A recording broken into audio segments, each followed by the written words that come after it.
حضور اکرم صلی اللہ علیہ وآلہ وسلم کا ارشاد ہے، تمام اعمال کا دار و مدار نیت پر ہے، اور ہر عمل کا نتیجہ ہر انسان کو اس کی نیت کے مطابق ہی ملے گا۔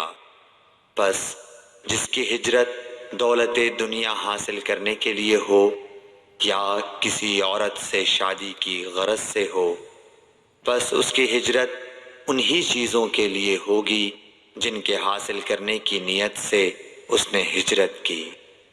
صحیح بخاری حدیث نمبر 1۔ حضور اکرم صلی اللہ علیہ وآلہ وسلم نے فرمایا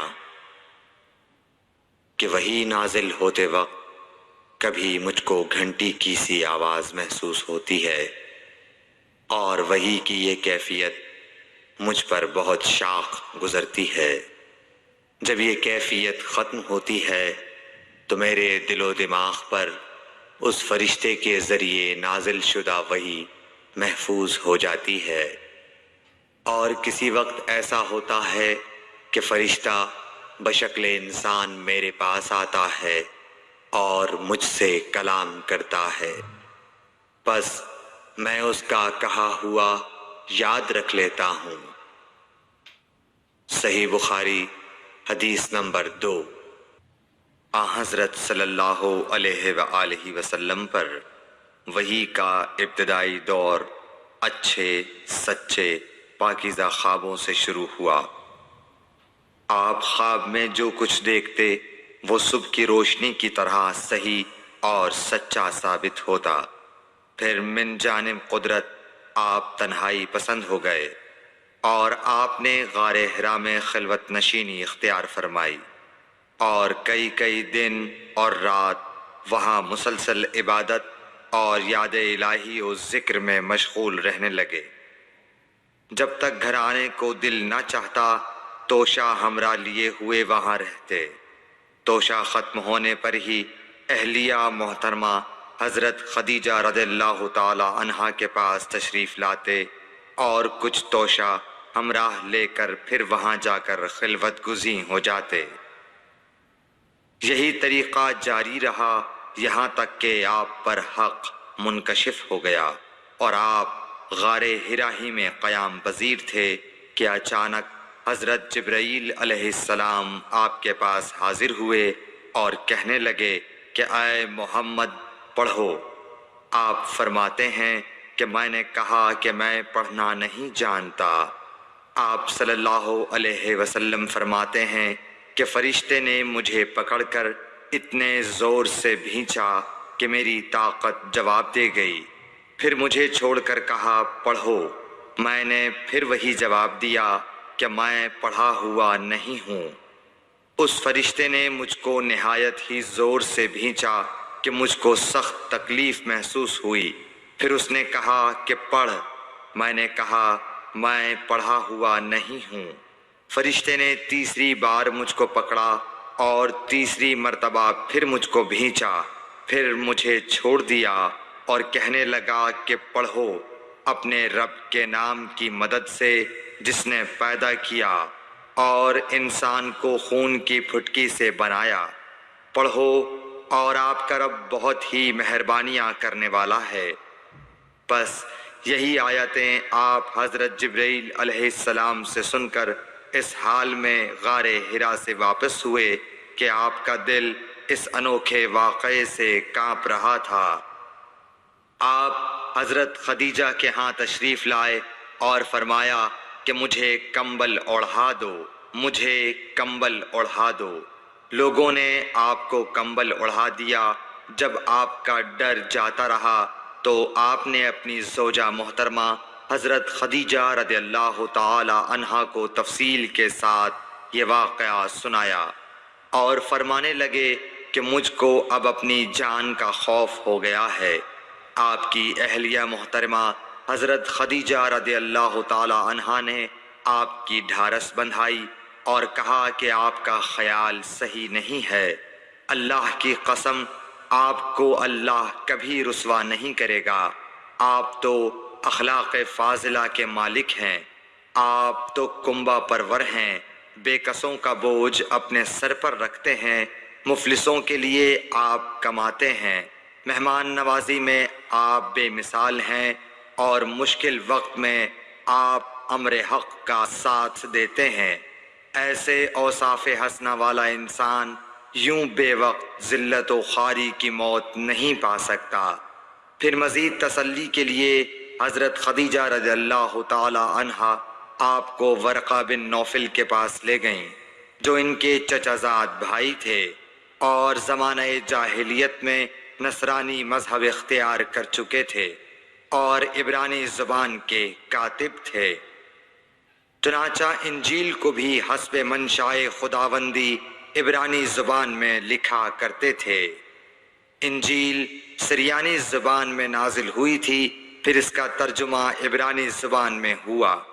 ورقہ اسی کو لکھتے تھے۔ وہ بہت بوڑھے ہو گئے تھے، یہاں تک کہ ان کی بینائی بھی رخصت ہو چکی تھی۔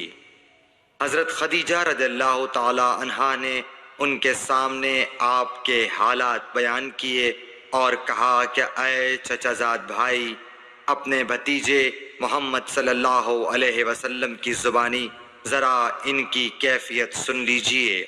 وہ بولے کہ بھتیجے، آپ نے جو کچھ دیکھا ہے اس کی تفصیل سناؤ۔ چنانچہ آپ صلی اللہ علیہ وآلہ وسلم نے از اول تا آخر پورا واقعہ سنایا، جسے سن کر ورقہ بے اختیار ہو کر بول اٹھے کہ یہ تو وہی ناموس معزز رازدان فرشتہ ہے جسے اللہ نے حضرت موسیٰ علیہ السلام پر وحی دے کر بھیجا تھا۔ کاش میں آپ کے اس عہد نبوت کے شروع ہونے پر جوان عمر ہوتا، کاش میں اس وقت تک زندہ رہتا جب کہ آپ کی قوم آپ کو اس شہر سے نکال دے گی۔ رسول کریم صلی اللہ علیہ وآلہ وسلم نے یہ سن کر تعجب سے پوچھا کہ کیا وہ لوگ مجھ کو نکال دیں گے، حالانکہ میں تو ان میں صادق و امین و مقبول ہوں۔ ورقہ بولا، ہاں یہ سب کچھ سچ ہے، مگر جو شخص بھی آپ کی طرح امر حق لے کر آیا لوگ اس کے دشمن ہی ہو گئے ہیں۔ اگر مجھے آپ کی نبوت کا وہ زمانہ مل جائے تو میں آپ کی پوری مدد کروں گا، مگر ورقہ کچھ دنوں کے بعد انتقال کر گئے۔ پھر کچھ عرصے تک وحی کی آمد موقوف رہی۔ صحیح بخاری حدیث نمبر 3۔ حضور اکرم صلی اللہ علیہ وآلہ وسلم نے وحی کے رک جانے کے زمانے کے حالات بیان فرماتے ہوئے کہا کہ ایک روز میں چلا جا رہا تھا کہ اچانک میں نے آسمان کی طرف ایک آواز سنی اور میں نے اپنا سر آسمان کی طرف اٹھایا۔ کیا دیکھتا ہوں کہ وہی فرشتہ جو میرے پاس غار حرا میں آیا تھا وہ آسمان و زمین کے بیچ میں ایک کرسی پر بیٹھا ہوا ہے۔ میں اس سے ڈر گیا اور گھر آنے پر میں نے پھر کمبل اوڑھنے کی خواہش ظاہر کی۔ اس وقت اللہ پاک کی طرف سے یہ آیات نازل ہوئیں، اے لحاف اوڑھ کر لیٹنے والے، اٹھ کھڑا ہو اور لوگوں کو عذاب الہی سے ڈرا اور اپنے رب کی بڑائی بیان کر اور اپنے کپڑوں کو پاک صاف رکھ اور گندگی سے دور رہ۔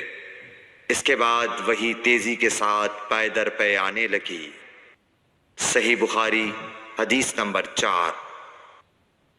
رسول اللہ صلی اللہ علیہ وآلہ وسلم نزول قرآن کے وقت بہت سختی محسوس فرمایا کرتے تھے، اور اس کی علامتوں میں سے ایک یہ تھی کہ یاد کرنے کے لیے آپ اپنے ہونٹوں کو ہلاتے تھے۔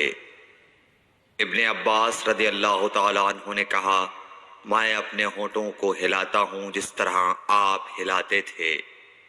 سعید کہتے ہیں، میں بھی اپنے ہونٹ ہلاتا ہوں جس طرح ابن عباس رضی اللہ تعالیٰ عنہ کو میں نے ہلاتے دیکھا۔ پھر انہوں نے اپنے ہونٹ ہلائے۔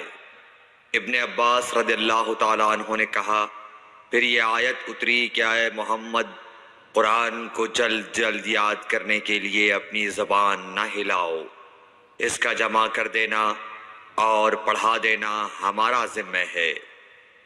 حضرت ابن عباس رضی اللہ تعالی عنہ کہتے ہیں، یعنی قرآن آپ صلی اللہ علیہ وآلہ وسلم کے دل میں جما دینا اور پڑھا دینا ہمارے ذمے ہے۔